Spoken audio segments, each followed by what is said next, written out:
Hello everyone, welcome back to the channel. I hope आप सब लोग बहुत अच्छे से होंगे। तो ये जो ब्लॉग आप देख रहे हैं ये है फ्राइडे का। सुबह का टाइम हो रहा है अभी 7:30 का। हस्बैंड का लंच जो है वो प्रिपेयर हो गया है। रेसिपीज मैं आपके साथ बहुत बार शेयर कर चुकी हूँ तो इसलिए मैंने शेयर नहीं की है। बैगन का भरता है, पराठे है, सैलेड है। ब्रेकफास्ट में आज है पोहा। पोहा जब भी बनता है तो उसके साथ सेव जो है वो बहुत ज़रूरी होते हैं। तो यहाँ पे मैं साथ में रखूँगी थोड़े से रतलामी सेव। मेरे हस्बैंड के पास अगर ब्रेकफास्ट करने का टाइम होता है तो वो कर लेते हैं, अदरवाइज ऑफिस में जाके ही वो ब्रेकफास्ट करते हैं, घर से लेके जाते हैं। यहाँ पे मैंने चाय रख दी है और एक दूसरे फ्लास्क में मैंने लंच के बाद पीने के लिए बटर मिल्क रखा है। तो बटर मिल्क में मैं ना थोड़ा सा जो बर्फ के टुकड़े हैं मैं वो ऐड करती हूँ ताकि वो पीते समय तक ना ठंडा रहता है, लेकिन बहुत ज़्यादा एकदम चिल्ड नहीं रहता है, पीने लायक बहुत अच्छे से रहता है। तो बस यहाँ पे ये जो टिफिन बॉक्स है ये सारे कुछ मैं पैक करके रख दूंगी और इसके बाद में अपने घर के जो बाकी के काम होते हैं ना, डस्टिंग क्लीनिंग, वो सारे खत्म करूंगी।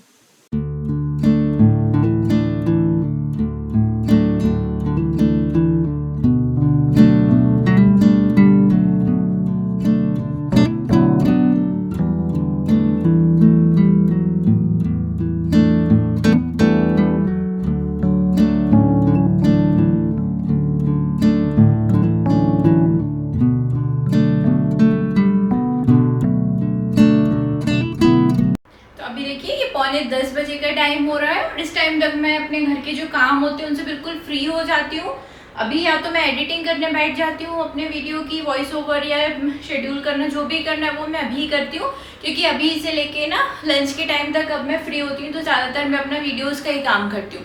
अगर रात को मैंने वीडियो में वॉइस ओवर कर दी है तो फिर अभी मैं उसको एक्सपोर्ट करने के लिए लगा देती हूँ। ये जो कुछ भी है, कुछ मुझे DIY की तैयारी करना है तो वो ये लगभग 3 घंटे मेरे पास ना अभी रहते हैं।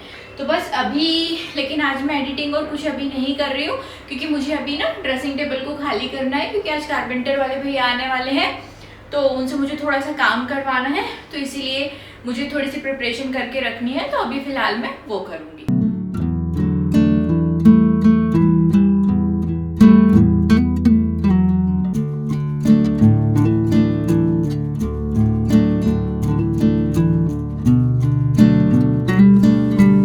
ड्रेसिंग टेबल की ना अभी हमको बहुत ज़्यादा ज़रूरत नहीं है, मतलब पूरा एक सिंगल पीस में, क्योंकि अगर इस रूम में हम डबल बेड करना चाहते हैं तो हमें कोई एक चीज़, या तो अलमीरा का हमको एक पोर्शन हटाना पड़ेगा या फिर जो है ड्रेसिंग टेबल वो हमको हटाना पड़ेगा। तो अलमीरा तो अभी हमारी अच्छी है तो अभी तो हम उसको चेंज करने के बारे में कुछ भी नहीं सोच रहे हैं।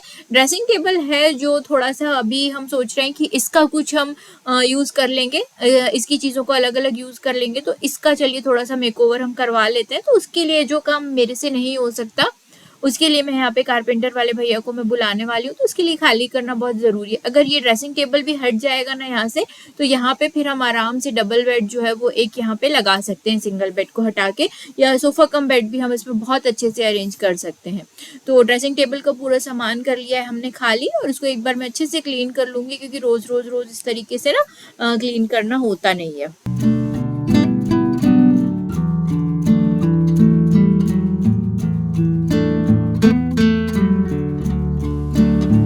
जब आप न्यूक्लियर फैमिली में रहते हैं और स्पेशली अगर आप हाउसवाइफ हो तो घर के जो सारे काम होते हैं ना वो आपकी जिम्मेदारी होते हैं। जैसे यहाँ इस घर में जो भी काम मुझे करवाना है तो वो मुझे ही करवाना है। कारपेंटर को बुलाना, उसे सारा काम करवाना, पहले की बात के क्या अरेंजमेंट है वो सारे मुझे ही देखने होते हैं। तो देखिए यहाँ पे अब ये जो रिकॉर्डिंग आप देख रहे हैं, कारपेंटर आया था, वो अपना काम करके चला गया। तो ये ड्रेसिंग टेबल का ऊपर का जो पोर्शन था वो मैंने हटा दिया है, और ड्रेसिंग टेबल का ये जो मिरर है ना, आप ये देखिए, ये मैंने जो अलमीरा थी ये 3 पोर्शन में, तो बीच वाले पोर्शन में मैंने ये मिरर को फिक्स यहाँ पे करा दिया है। अभी ये काफ़ी ज़्यादा अच्छा लग रहा है। ड्रॉर इसके जो निकले थे ना ड्रॉयर, वो अभी यहाँ पे बेड के ऊपर ही पड़े हैं।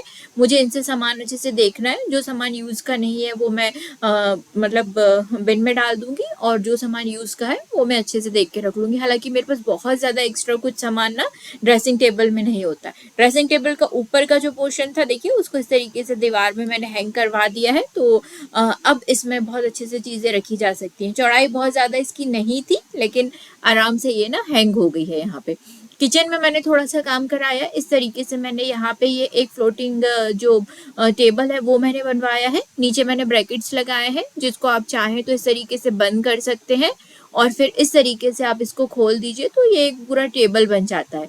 डिश वॉशर और वॉशिंग मशीन यूटिलिटी में है, अगर वो कभी खराब हो जाती है तो हमें उसे इसी दरवाजे से अंदर लाना होगा, इसीलिए यहाँ पे आप कोई फिक्स चीज़ जो है वो कभी बनवा ही नहीं सकते। तो ये वाली जो रैक है ना, सॉरी, ये वाला जो एक टेबल है, ये एक बहुत अच्छा ऑप्शन है। कभी अगर किचन में ज़्यादा काम रहा तो आप इसका यूज़ कर सकते हैं। तो वो तो आए थे और काम करके चले गए, और पूरे घर में मतलब लगभग किचन में भी ड्रिलिंग का काम हुआ है, बेडरूम में भी ड्रिलिंग का काम हुआ है, इस रूम में सिर्फ हॉल अकेला बचा है जो साफ है थोड़ा सा। तो अभी पूरे घर को मैं अच्छे से एक बार वैक्यूम कर लूंगी। और वैक्यूम क्लीनर जो है मेरे पास कार्चर का है, ये WD-15 है, आई थिंक मैं मेंशन कर दूंगी।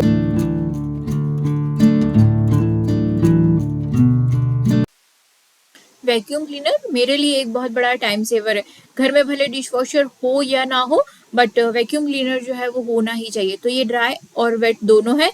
बारिश के समय एक बार जब गुजरात में तूफान आया था ना, तब इतना पानी घर के अंदर भर गया था, तब इसी वैक्यूम क्लीनर की वजह से ही मेरा काम जो है ना वो बहुत ज़्यादा इजी हो गया था। तो घर में और कुछ इलेक्ट्रॉनिक के गैजेट्स हो या ना हो, पर मुझे लगता है कि वैक्यूम क्लीनर में इन्वेस्ट करना एक बहुत बड़ी अक्लमंदी होती है। कारपेट होते हैं, सोफे होते हैं, सारी चीज़ें मैं इसी से ही क्लीन करती हूँ। तो दोनों रूम मैंने आराम से क्लीन कर ली है अपने, और उसके बाद अब किचन की बारी आती है। तो किचन में यहाँ पे ये जो छोटा वाला आप मेरा प्लेटफॉर्म देख रहे हैं ना, नीचे की तरफ जो अलमीरा बनी है उसके ऊपर मैंने ड्रिलिंग का काम कराया है। मैंने 2 हुक वहाँ पे लगवाए हैं, हैवी जो मेरे पॉट्स हैं उनको रखने के लिए। तो वहाँ पे भी ड्रिलिंग हुई थी, तो वो सब भी क्लीन किया है। उसके बाद पूरे घर की एक बार मैंने अच्छे से ना मॉपिंग कर दी है। 2-3 मिनट में आपने मेरी सारी चीजें देख ली है, लेकिन ये काम करने में मुझे मतलब सुबह से ना, लगभग जब से वो भैया आए थे उसके बाद मुझे शाम हो गई थी पूरे घर का काम खत्म करते करते तक। और जो चीज़ें मैंने सेट करने की जैसी सोची थी वो चीज़ें खत्म करते तक शाम हो गई थी। और आज का जो दिन था ना, इतना ज़्यादा थका देने वाला दिन था, पर ये था कि अगर मैं वीकेंड के लिए ये काम छोड़ती ना, तो वीकेंड में दूसरे और बहुत सारे काम निकलते हैं, और जो लंच वगैरह का काम है वो ऑलरेडी लेट होता ही है, और वीकेंड के हमारे अलग प्लान थे कुछ, इसलिए मैंने आज ये सारा काम जो है अपना खत्म कर दिया था।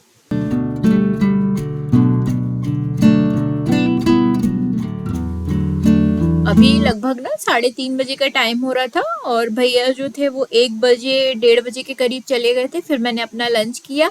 लंच करने के बाद फिर मैंने ये पूरे घर की क्लीनिंग की, और इसके बाद अब मैं जो ड्रेसिंग टेबल खाली हुआ था ना, उसकी अलमीरा को मैं सेट करूंगी जो मैंने हैंग करवाई, और उसके ड्रॉर का सामान कहाँ रखना है और ड्रॉर को कहाँ पे सेट करना है, ये सब अभी मैं करूँगी।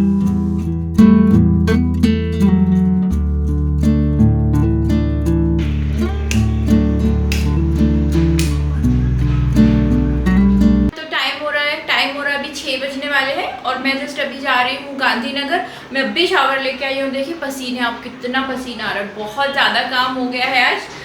तो मैं भी आपको दिखाती हूँ। मैंने दोनों एकदम रूम क्लीन कर दिया, उसको अच्छे से सेट कर दिया जैसे मुझे करना था।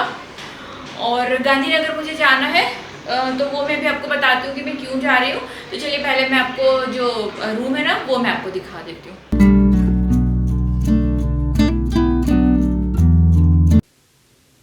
इस रूम में मैंने बहुत ज़्यादा चेंजेस नहीं किए हैं, सिर्फ मैंने यहाँ पे बेड की जो डायरेक्शन थी वो मैंने चेंज की थी, और उसके बाद भगवान जी की जो अलमीरा थी वहाँ पे मैंने ड्रेसिंग टेबल के नीचे वाला जो पोर्शन था वो सेट कर दिया। ड्रेसिंग टेबल के ऊपर वाला जो पोर्शन था जिसको मैंने यहाँ पे हैंग कराया था, इसके अंदर मैं दिखाती हूँ कि मैंने चीज़ें इसके अंदर अरेंज कर दी है।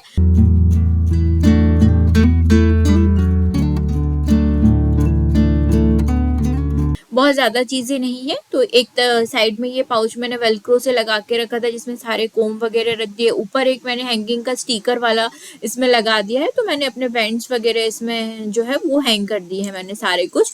और बाकी जो जो सामान हमको डेली बेसिस पे यूज़ होता है ना, वो सारी चीज़ें मैंने इसमें रखी हुई हैं। तो ये चीज़ें बहुत अच्छे से ऑर्गेनाइज हो गई। जो चीज़ें सामान मुझे नहीं रखने थे, ये एक्सपायरी डेट की कुछ चीज़ें थी वो मैंने हटा दी हैं। किचन का ही टेबल के ऊपर इस तरीके से अभी मैंने इस तरीके का रेगजीन मेरे पास रखा हुआ था अलमारी के नीचे बिछाने का, इसको मैंने रख दिया है। एक छोटा सा मेरा DIY कप था जिसका वीडियो मैंने शेयर किया था, और फ्लावर मैंने इसमें लगा दिए है। और ये एक छोटा सा सिरेमिक का जो है केटल है जिसमें मैं आजकल अपना ग्रीन टी जो रहती है ना वो मैं भर के रख देती हूँ सुबह से, तो पीते तक वो अच्छे से आराम से ठंडी हो जाती है।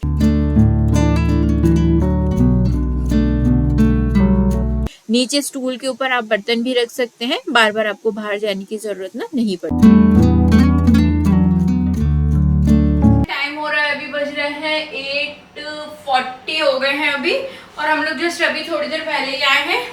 इतना ट्रैफिक था ना शाम को, काम तो हमारा 5 मिनट में हो गया था, लेकिन आने जाने में बहुत ज्यादा टाइम लग गया। तो ये सारे काम दिन में कर लो ना तो बिल्कुल ट्रैफिक नहीं रहता, पर शाम को बहुत ज्यादा ट्रैफिक होता है। तो गांधीनगर में गई थी, मैंने एक ना मैंने आपके साथ शेयर की थी कि मेरे भैया ने मुझे एक स्मार्ट वॉच दिलाए हैं, तो वो अच्छी थी, बट मुझे लगा कि ना कभी कभी उसमें बैटरी चार्जिंग का जो है वो इशू एक क्रिएट हो जाता है, मतलब वो ब्लिंक करता है बार बार और वो चार्ज नहीं होता। तो 2-3 बार मैंने इसे चार्ज किया, उसको देखा, तो फिर मुझे लगा इसको रिप्लेस ही कर लेना चाहिए, क्योंकि अगर बाद में वारंटी के बाद अगर वो चीज परेशान करेगी तो वो मैंने रिप्लेसमेंट के लिए डाला था। तो मैंने तो ये ऑथराइज शॉप से खरीदी थी, तो उन्होंने जब मेल वगैरह किया रिप्लेसमेंट के लिए, तो एक नंबर होता है, उन्होंने उसमें 5 की जगह 6 की जगह 5 कर दिया। तो उसमें आ रहा था कि अब आपको 4000 रुपीज और एक्स्ट्रा देने पड़ेंगी। तो मुझे सेम वॉच रिप्लेस चाहिए, तो मैं क्यों दूंगी।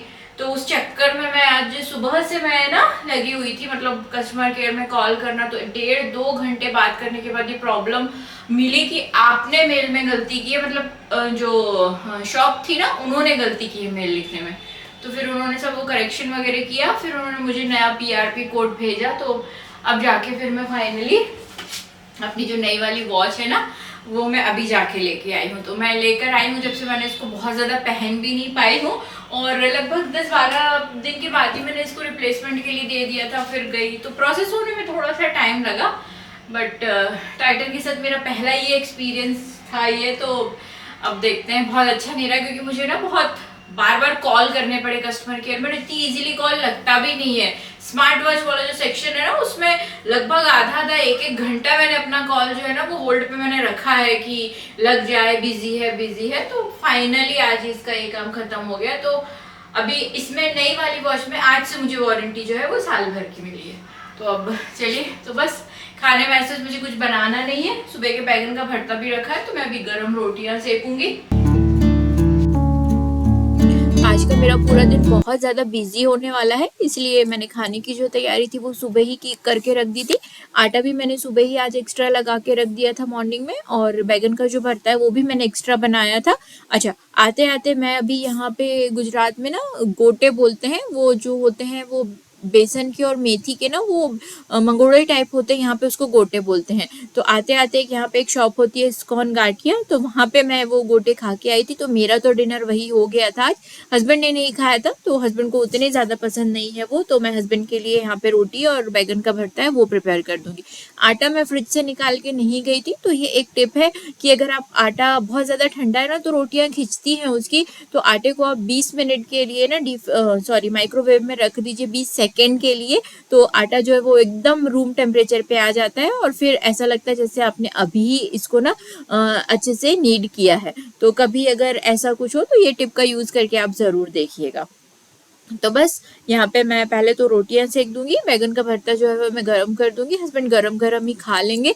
तो लगभग आधा घंटे के अंदर मेरा जो काम है ना वो खत्म हो जाएगा। बर्तन मैं अब डिश वॉशर में दे दूंगी, क्योंकि अब मेरी हालत नहीं है और अब मैं बहुत ज़्यादा थक चुकी हूँ। तो लगभग 15 मिनट में मैंने आपको आज का अपना पूरा दिन दिखा दिया। लेकिन आज का दिन मेरा बहुत समय के बाद ऐसा हुआ है कि पूरे दिन कुछ ना कुछ दिमाग में भी चल रहा था और हाथ भी चल रहे थे, मतलब अभी ये काम खत्म करना है, अभी ये काम खत्म करना है, क्योंकि सैटरडे के दिन के ना अपने अलग काम थे। खाना ये था कि अगर मैं सुबह प्रिपरेशन नहीं करती तो मैं बाहर से खा भी सकते थे, बट मैंने कर दी थी।